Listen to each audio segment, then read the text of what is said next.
शेतकरी बांधवांनो, तुमच्यासाठी एक अत्यंत महत्त्वाची माहिती समोर आलेली आहे। मित्रांनो, ही माहिती आहे कर्जमाफीच्या संदर्भातली। शेतकरी बांधवांनो, अहिल्यादेवी होळकर योजनेअंतर्गत आता 2102 कोटी रुपयांच्या कर्जमाफीला मंजुरी देण्यात आलेली आहे। हे शेतकऱ्यांना कोणकोणत्या कर्जमाफी मिळणार आहे, संपूर्ण माहिती आता आपण जाणून घेऊयात। हा व्हिडिओ तुम्ही पूर्ण बघा आणि आपल्या शेतकरी मित्र या यूट्यूब चॅनलला सबस्क्राईब करायला विसरू नका। शेतकरी मित्रांनो, पुण्यश्लोक अहिल्यादेवी होळकर योजनेअंतर्गत पुण्यातील 3,15,569 शेतकऱ्यांचे 2,102.90 कोटी रुपयांचे कर्ज माफ केले जाणार आहे। राज्य सरकारच्या पुण्यश्लोक अहिल्यादेवी होळकर शेतकरी कर्जमाफी योजनेमुळे पुणे जिल्ह्यातील 3,15,569 शेतकऱ्यांना मोठा दिलासा मिळणार आहे।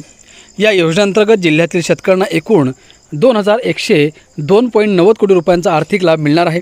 पुणे जिल्हा मध्यवर्ती सहकारी बँकेचे अध्यक्ष प्राध्यापक डॉक्टर दिगंबर दुर्गांडे यांनी ही माहिती दिली। या प्रसंगी बँकेचे संचालक आणि राज्याचे कृषी मंत्री दत्तात्रय भरणे, उपाध्याय सुनील चंदेरे, संचालक संभाजी होळकर आणि प्रभारी मुख्य कार्यकारी अधिकारी संजय शितोळे उपस्थित होते। या योजनेअंतर्गत जिल्ह्यातील 83,376 शेतकऱ्यांचे 2 लाख रुपयांपर्यंतचे पीक कर्ज पूर्णपणे माफ केले जाईल। सरकारने 749.14 कोटी रुपयांच्या रकमेला मंजुरी दिली आहे। या व्यतिरिक्त वेळेवर कर्जाची परतफेड करणाऱ्या 2,10,894 शेतकऱ्यांना 927.89 कोटी रुपयांचे प्रोत्साहन अनुदान मिळणार आहे।